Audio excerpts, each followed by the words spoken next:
satu benda yang betul-betul akan improve hampa punya dry skin bukan semata-mata dengan pakai moisturizer. Moisturizer adalah penting, tapi moisturizer ada sebahagian besar penting. Ada sebahagian kecil yang hampa kena tambah untuk menjayakan supaya kulit jenis kering hampa lidah tak kering. Ini contoh moisturizer untuk kulit yang jenis kering. Ni untuk very dry skin, ni dry skin. Lepas tu, awak pakai kulit kering, awak cari satu produk yang sifat dia meningkatkan kelembapan dalam bentuk air. So, apa yang awak perlu buat adalah kulit kering, pakai yang ni. Lepas tu, pakai contoh toner ni. Pakai toner ni, fungsi dia adalah untuk bagi kelembapan dalam bentuk air. Lepas tu, moisturizer ni, fungsi dia adalah untuk bagi kelembapan dalam bentuk minyak. Apa fungsi minyak dan air? Air ni, dia akan masuk ke dalam lapisan kulit dalam. Dia akan duduk dekat sel-sel yang dalam.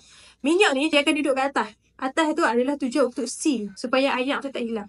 So, bila awak buat rutin yang macam tu setiap hari, contoh awak ni air, awak seal. Setiap hari pakai. Lama-kelamaan, kelembapan dalam kulit awak akan keep stay.